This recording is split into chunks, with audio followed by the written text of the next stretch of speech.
Well, happy 2024, everyone. We have our monthly market updates podcast here. So while it is 2024, we will be looking at stats from December 2023 since December just ended. So we'll talk stats. We'll do some year-end review, probably forecast a little bit. So we got stats for Springs, Pueblo, Denver, Northern Colorado, plus a handful of deals to talk about.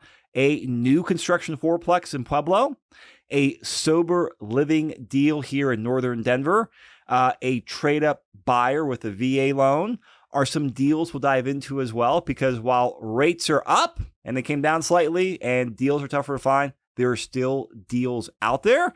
And we're here to give you the stats, give you some real-time deal making, and get you looped into experts. So I got my usual crew here. Jenny Bayless down south, Jeff White here in Denver, Newt Weiler up north, and we got Troy Howell to come talk to us about what interest rates will be doing. All right. So, Jenny, we're going to start down south with you. What is going on in southern Colorado? A whole lot of nothing is kind of how I would sum it up there. Yeah, it's interesting. The month over month change in new listings was down 35%. Sales were up 8%, but it's very marginal. It's like a matter of 715 to 777. So, 8% sounds good if it were a larger base number there. And then total active went down pretty considerably as well, about 21%. So things are, they're still getting bought. But yeah, there's just nothing for sale. Everyone's kind of at that stalemate we keep hearing about. I think it's really playing out. It just in the sales numbers. And then in terms of prices, median sales price went down 2.5% month over month. It was up 3% year over year. So not a whole lot of change.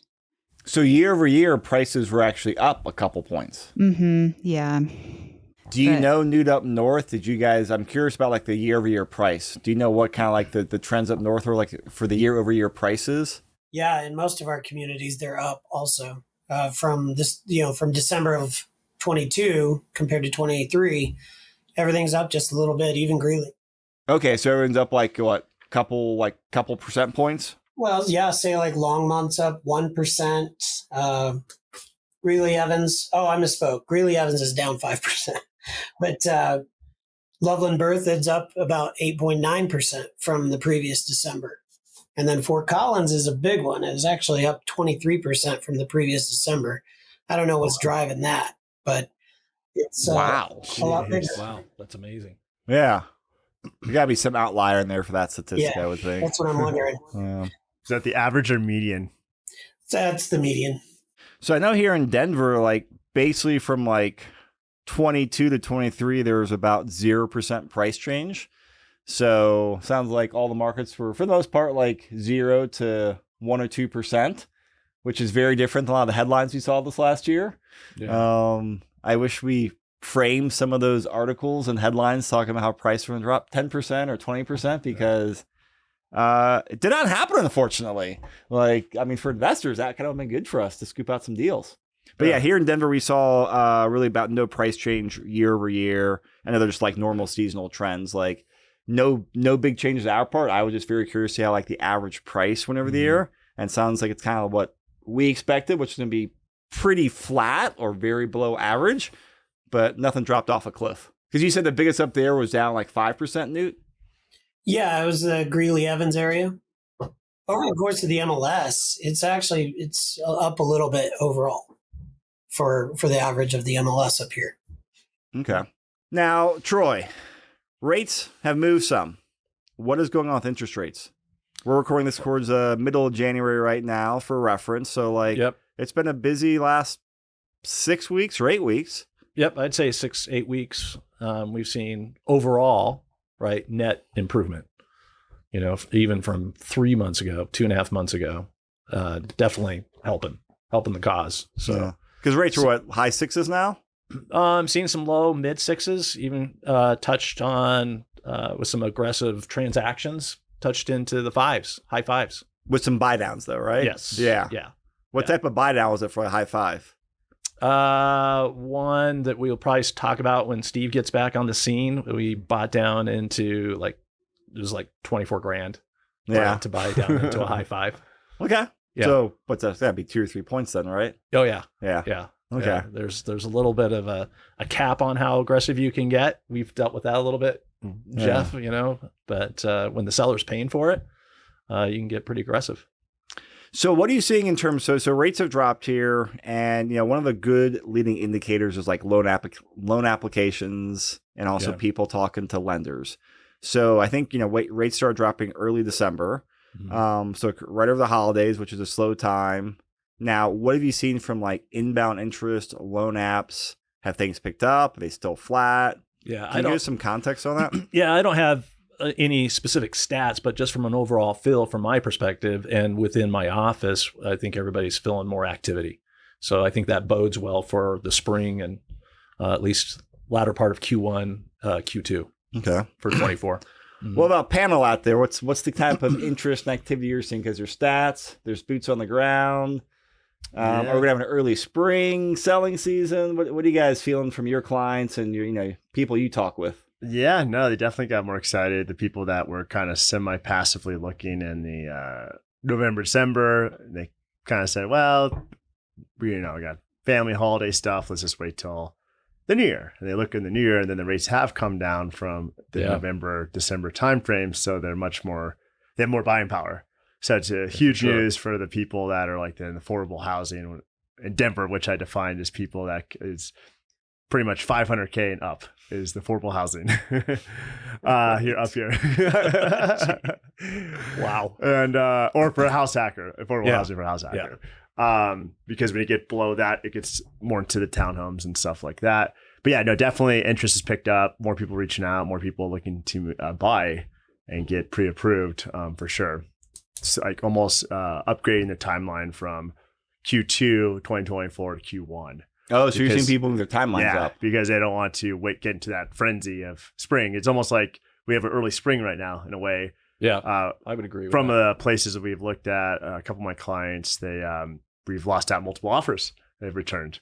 And I saw one townhome went $18,000 over asking, and it was just a basic townhome in East Aurora, nothing special about it, but I was like, holy cow. Price a little low, but not extremely low where it's like should get that much over, and no seller concessions either. Wow. So someone that really wanted it, and I haven't seen that since basically spring of last year. Wow. Yeah, something like that for like some basic condo. So that's what I've seen. So I think that's part of interest rates coming down. Yep. People could be a little more aggressive. What about North Newt? You were talking about activity before we had got on the podcast. What are you feeling up there? I'm starting to see a lot of buyer activity as well. I've got, every few days I've got buyers reaching out saying, hey, what do we need to do?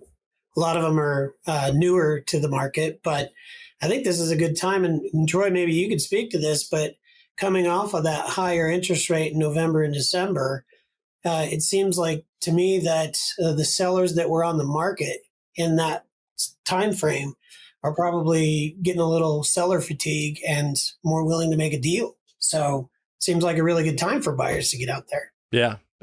It's a bit of a mixed bag, but I would agree with that. Some of that seller fatigue might be happening, especially with the holidays, the timing, the lack of as many buyers out there. And I think sometimes these sellers get a little aggressive with their sales price. Oh yeah. And can overprice it slightly and it sits a little long. But yeah, and I had a transaction where there's 3 offers that we got beat out on. So, here a few weeks ago. So I definitely feel, like you were talking about, I think we're kind of advancing the timeline a little bit. It's not going to be wait till spring to buy. It's like, let's rock a little bit more now. Yeah. That's been the trend the last couple of years. I feel like spring has started, the spring selling season has started, or spring, hot season started earlier and earlier every year. Yeah. I guess with the rates dropping, we're seeing that again this year. Yeah. Cause I think it was, and maybe Troy, you have like some study I'm sure you've heard about or heard from all your lending conferences. Is like each half point decrease in rate brings back how many more buyers that sit on the sidelines. They're just waiting. So they could buy. But they're just waiting for rates to come down, from the 7% to 6.5 to 6.5 to 6. And then when it gets even lower below 6, it's like even more buyers come in the market. Yeah, it definitely. And then obviously, like you alluded to earlier, it creates more buying power. Yeah. Because their income hasn't changed a whole lot. So when you run the ratios for that same given payment that they qualify for, now you've got a bigger loan amount you can do with that lower interest rate, which works out All right. amazingly well. Let's talk some deals. Jenny, we'll start with you because you had, you got an interesting fourplex in Pueblo. I'll let you tee it up because this is a deal you're doing for yourself. Well, I wanted to do for myself. Spoiler alert. Yeah, we actually got beat out by a cash buyer in Pueblo on a fourplex. So yeah, I mean, the numbers worked for, I guess them and us, but they had a little bit more resources than we did. So it was listed at $650. Their in-place rents, 3 at $1,300 and 1 at $1,450. Only thing that the owner is responsible for is water. So it, underwriting it with a PM in place, it was pretty close to a 7 cap, which I think is pretty decent for a new build down there. But yeah. What part of town was it in? I would say the center of the west side. Okay. Yeah. So a solid location.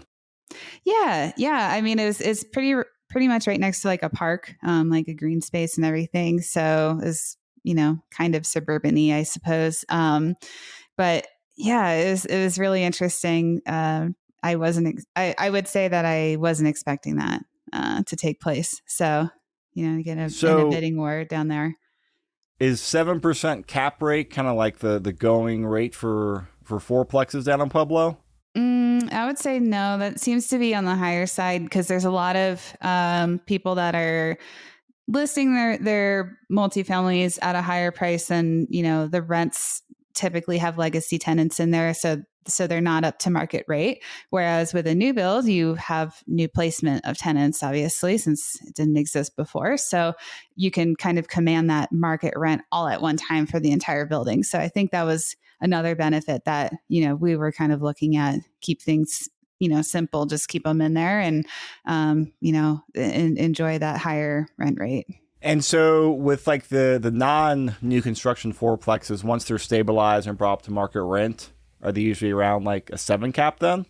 No, I still think that's a little bit higher. Yeah. Okay. I think there's a bit of a premium on the rent side of things. Not so much the sales price. I think the sales price was fair in line with other comps of fourplexes that have sold. And I think that the rents were a bit of a premium because it was brand new. I think that always yields an allure to tenants having lived in a never before lived in home. Yeah, I agree there. I'm surprised that it didn't command, if it's sold at a 7 cap for a new build, that seems like, hey, great, you get great rents and, relatively free maintenance property for a couple of years. You would think it would sell at a more of a price premium too. I know, kind of my understanding was they're nervous about appraisal because it's such a unique product. Like there's not a ton of new builds out there. So the best comps I found for comparable solds of, same townhome style fourplex units was in that 640 to high 640 range. So I think their pricing was very fair on it. And they seem to not really care about price. It was more like how fast can you close and how easily can you close. So there's some motivation too, huh? Mm-hmm. Yeah. Well, that's a great deal. Sorry to hear you lost out on it, but good luck on the next one. Do you have a backup offer in there, Jenny? We didn't, but there's a strategy behind that. So has it closed yet? No, that was kind of weird. Okay. Yeah. What the strategy is. Well, if you want the strategy, you got to come to the Saturday secret event where Jenny will come unveil it, right? It's really not that interesting, but not that okay. Okay. Well, maybe the podcast next month then. Okay. We'll come check in. We have more and more Denver investors looking south. Mm-hmm. So are multi-units in Pueblo like one of the things that you would point people's direction to is like a good investment right now? I'm presuming that since that's where you're looking to place your capital. Yeah, that's where we're looking. Yeah. I mean, to be completely honest, like we're trying to figure out like our whole, rental picture. I know, we could talk about this all day. Right. But I think with just all the costs increasing, which could be a segue to our next point as well. We're really I think that the appreciation party in Colorado is kind of at a standstill. So I'm kind of shifting more of my focus, I guess, from appreciation back to cash flow. Circa 8 years ago when we first started this. So, I think just in terms of the buying power for the cash flow piece of it, I think that Pueblo lends itself to the best, larger market area, semi-locally that I've seen at least. So, I mean, that's where I'm focusing. I'm considering doing a lazy 1031 with one of our Springs properties and reallocating the capital down there just to boost our cash flow a little bit. All right. So you're going to be moving some equity down there then for better cash flow? As of right now, that's the thought. Yeah, that's the intent. Mm-hmm. Sounds like makes sense to me. Yeah. Now let's go get here. You alluded to some expenses increasing, and you have been the punching bag for some insurance companies lately. Yeah, we've been getting letters from some saying, hey, at your policy renewal date, we will not be renewing you. The reason why I've been told is because we own too many rental properties. I don't know how that goes into their underwriting. I'm not an insurance underwriter, so I don't really understand. All I know is that kind of leaves us scrambling to find new insurance, which of course the premiums that everyone's seeing is going up quite a bit. So yeah, it's been kind of a pain in the neck. We had one tranche of properties get switched over to a new carrier, and they're coming over saying you need to trim this branch on this tree, like for just really nitpicky type stuff. Oh wow! So, yeah, it's been kind of an admin headache for that. So is that like in a fire or a wildfire zone? Not these particular ones. No, it was like literally like a tip of a branch was like touching the gutter, and so they had they inspected it after we got it cut and trimmed and all that stuff. So. It was a little nitpicky, but gotta do what you got to do. And everyone was, helpful in getting all that done. So, yeah. Well, hopefully the big insurance increase is over. I don't know, some of the bigger news articles I've been following sounds like that market might be leveling out. Yeah. But I'm not going. We'll see. Yeah. I hope so. Yeah.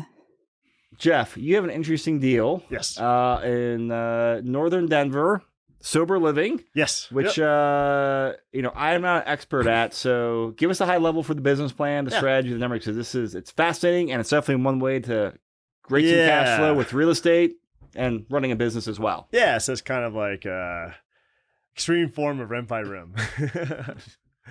To say the least. The smile Jeff has on his face for saying the extreme form of rent by room. You guys can't see in the podcast, but he lit up. Yeah. Especially with his experience of extreme renting. To say the least. Yeah, I might be exaggerating. But yeah, it's simple buyer that wants to use owner-occupied financing.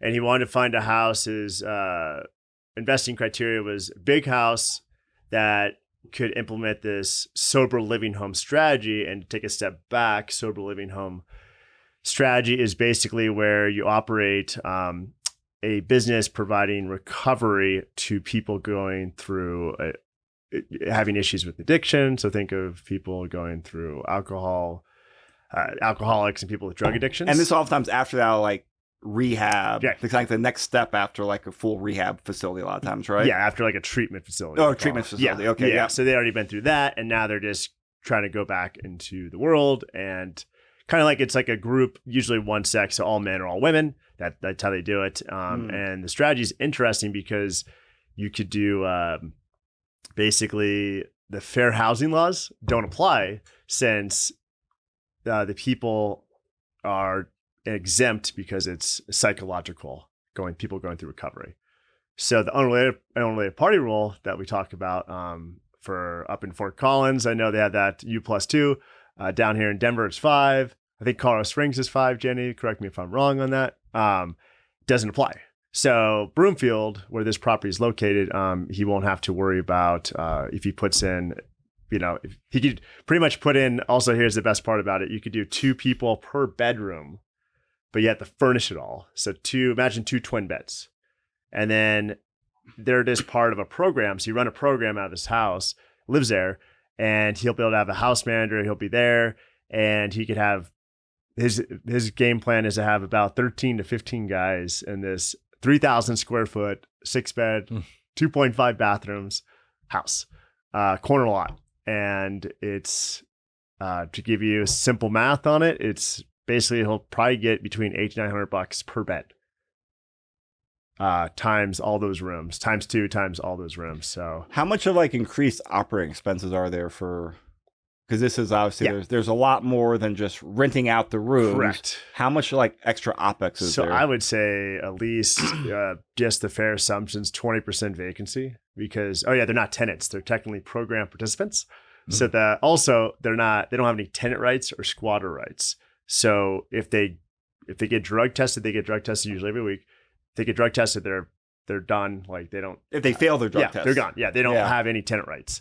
So that's also a nice part. But it is more work, and operating the extra expense. I would say at least with commercial insurance, you have to do on top of your normal insurance, and then dealing with all the operations part of it. And the house manager, I would say at least another 20% on top of that vacancy number I gave you. So what, maybe in like the 40-ish%? Yeah, if you net after everything. But your cash flow potential with a fixed rate mortgage makes a huge difference. Yeah. So walk us through. So doing owner occupant financing is what, 3.5% or 5% down? This particular buyer, we're under contract, and we already got a seller credit $20K. So he's doing 3.5 FHA because he can't exceed the price is like over $600K. So he had to go FHA. Okay. To use all those credits. Yep. Yeah. Okay, so there's that, and then once you take all the rents, vacancy, OpEx out, what's kind of like the monthly or yearly cash flow? Or I would say the numbers we've pro forma have been about $4K a month at least in cash flow after OpEx and mortgage debt. Yeah. Oh, so that's why it's the extreme version of rent by room.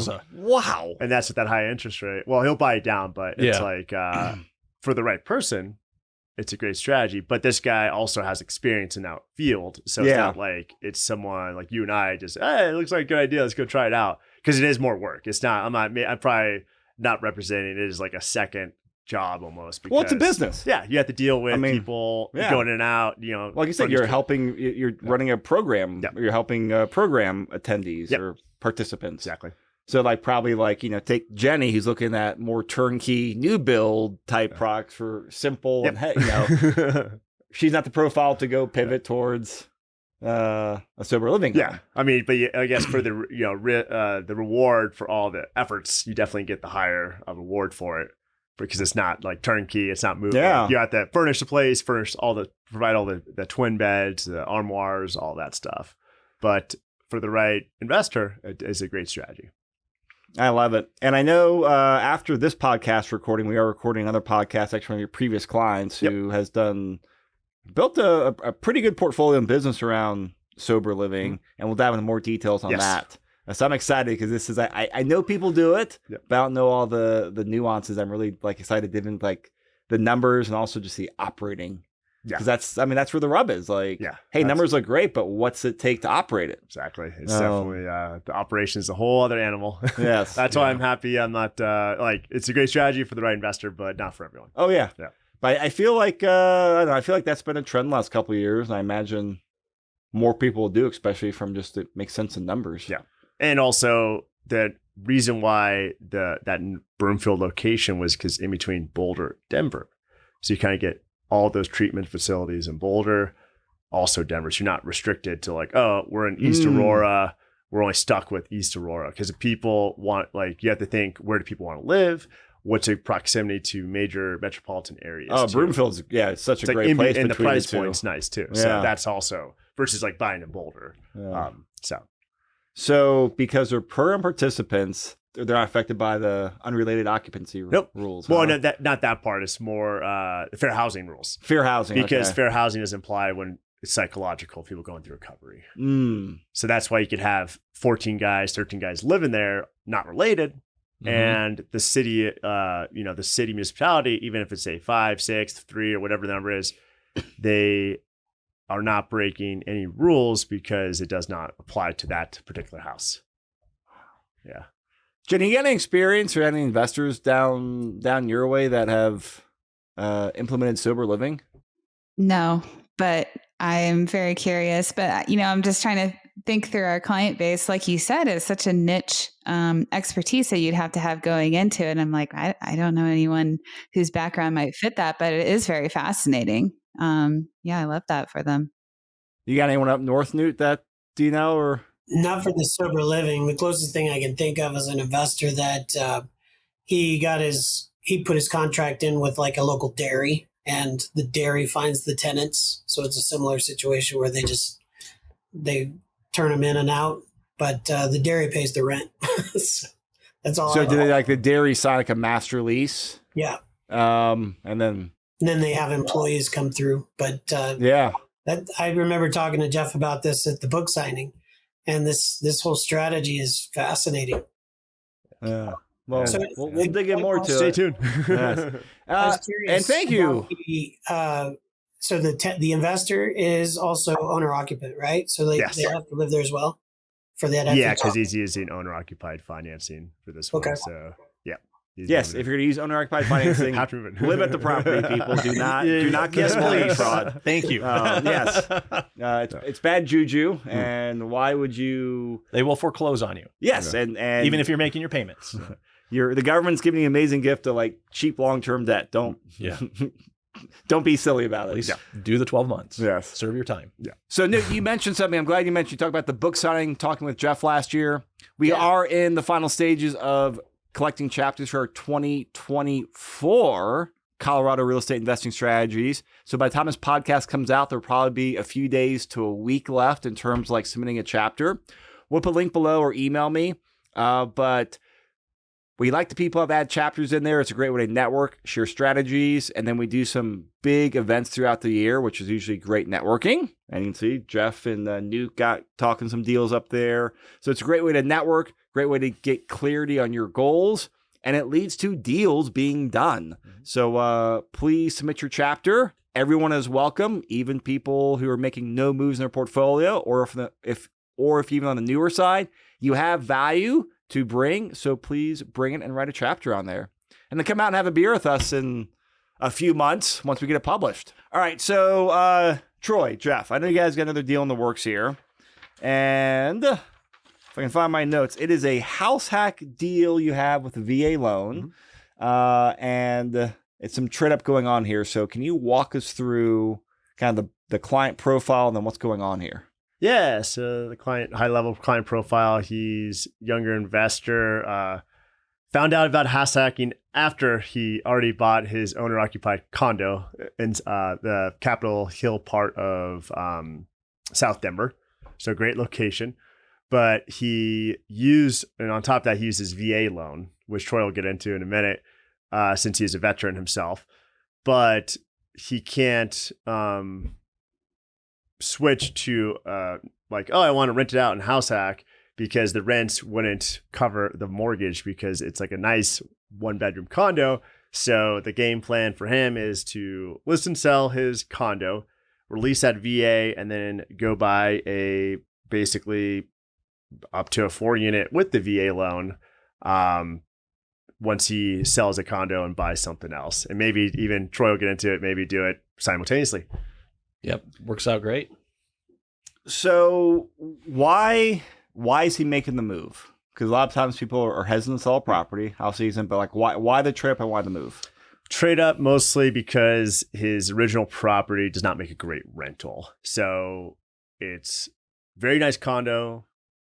Did he buy before he got a house hacking? He found out, he literally bought it like probably a month or two before he heard about house hacking, and he was like, dang it, I wish I didn't buy this place. You didn't help him buy it. No, that was either. me. That was I just want to put that out there. That was, I don't know. You would have explained things to him. Yeah. So he just wants to VA loan is the best loan product if you can access it. Yeah. 0% down, and Troy will get into all that detail, but that's where he wanted to reuse it and buy a true house hack, not just a 1-bedroom condo. So that's why the 1-bedroom, if it made sense as rental, maybe he could have rented it, but it does not. So he wants to sell that to relinquish that VA loan to use again for a multifamily or just a single family house hack. Well, good for your guys' client on realizing, hey, I bought this and I realize this is not like the right, monopoly piece for me to own long term. And hey, you made the best decision at the time. As you progressed, as you learned, it wasn't, and you're moving on, you're selling the property. Like that's like the right investor mindset move to make. And I've talked to a lot of newer investors, newer house hackers. Oh, I got this property, I don't want to sell it. Why? Well, the numbers don't make any sense. Well, don't hang on to something that just doesn't make any sense anymore. Like we've all done things like that in life or done real estate deals like that. Like there's nothing wrong saying, you know what? This is my plan has changed, or this property has changed, no longer fits my plan. Let me move on from there. Like it's not a bad thing to do. So hats off to your investor where he didn't know at the beginning, but that's a smart and wise decision to do. Yep. Like pivot with the market. Absolutely. Well, yeah. Will you be able to get out of there clean, you think? As far as sell it and be able to? Yeah, well, actually, he did put money down. So it wasn't there's like no equity. So he'll have... But from like a price standpoint, he's going to sell. He'll probably walk away. I mean, he did put, I think, like 3 or 4% down into it. So he'll probably walk away. But he bought it also like Q3 of last year, so it wasn't like the tippy top of the market. So it'll probably be maybe a little bit less than his down payment. So he might lose a little bit. But I'm also, want to help him get as much. Yeah, I did like. A photographer, we'll get it listed and sold. I'm confident, and we'll see what the market brings. Awesome. But I'm confident he'll be able to sell it. And then he's more interested. He also has a flexibility too, so he's gonna go live at home with mom and dad if it takes longer to find a place. So he has the unique situation where he doesn't have to I have to sell and then buy something at the same time, so I'm not like homeless. Yep. So yeah, Can he stay with you? No, that's unless you rent a room. Full service. That could be a new business plan. Full service real estate. Hey, you can learn how to be put real your estate clients investor. up in between houses. Yeah, you could stay at my place. Yeah. I've actually had people do that a few times. Really? Have you Yeah, really? when they've had the situation, they're like, oh, well, I've got this place. Got a room. Stay there. Whatever. Yeah. I mean, that's nice. Get the deal done, right? I love it. Like, bring value. Grease the wheels. That would be funny. Gotta love it. Oh, then Troy, the VA loan. So what's the big pros of it versus conventional versus FHA? I would say the VA loan is the best loan program out there, as long as you qualify for it, right? You've got to have your military service in there somehow, some way to meet the criteria to be eligible for it. But if you are, better rates, you pay the fee up front for guaranteeing the loan and the VA funding fee, and then there's no monthly mortgage insurance.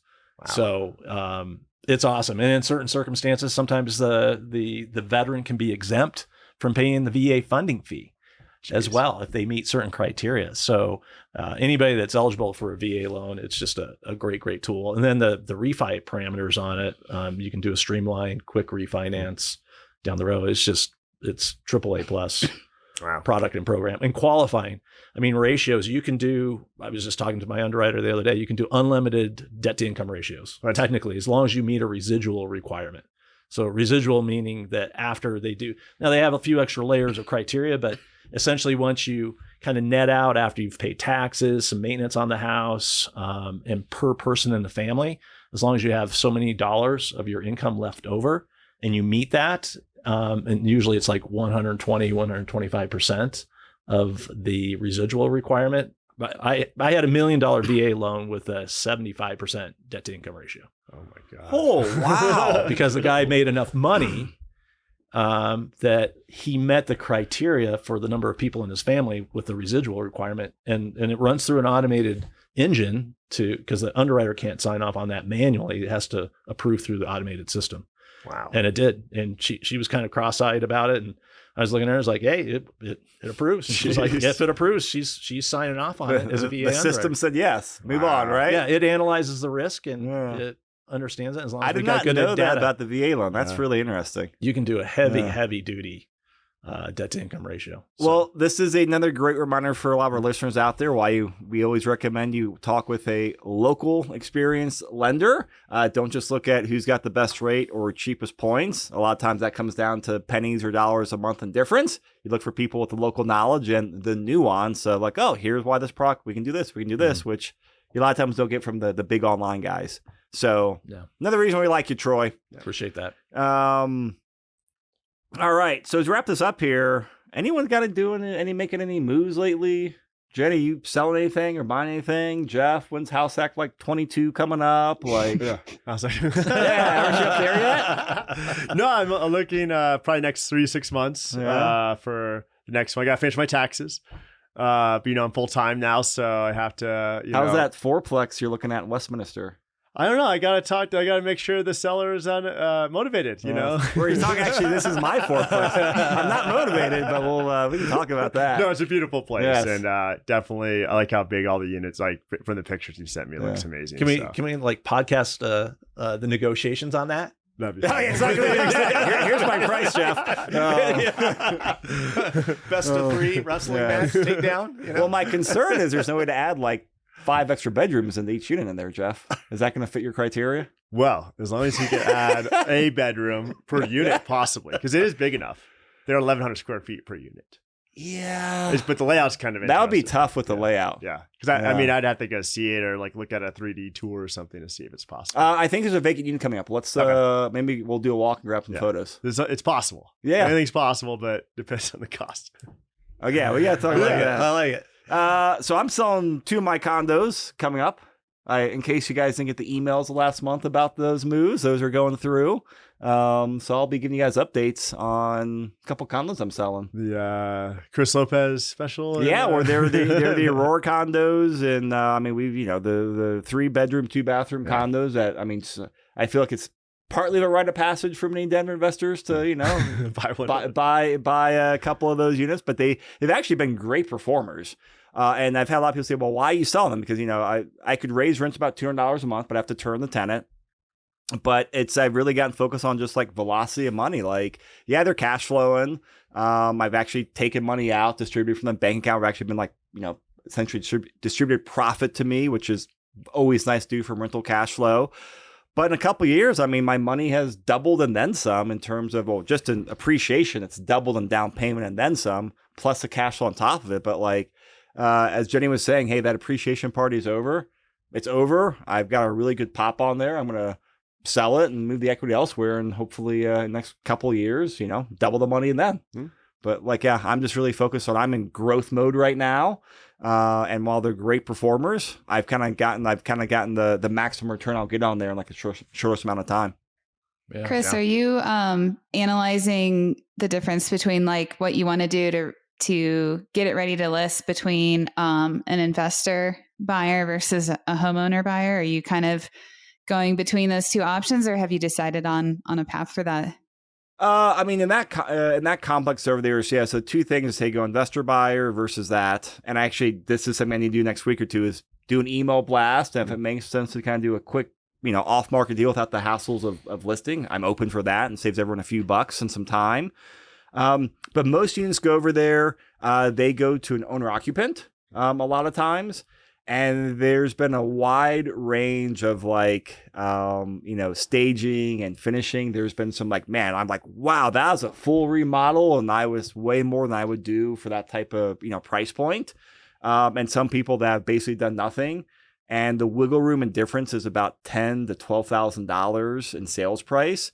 So I'm not seeing a big difference in terms of like fixed up value. Obviously, just do do normal stuff like, make it, but like for a full fix and flip, not worth it. And the numbers I'm seeing, and the vast majority of units over there are going to owner occupants. So yeah, so I think it'll end up being a light refresh with selling to owner occupant, unless someone out there wants to, go out there and do a easy off market deal and save a few bucks. But yeah, a lot of the over there is now going to owner occupants. So I think that's where it'll go. And that's the general trend of like, hey, if you're going to sell a property this year as a rental, the springtime is going to be a great time to sell.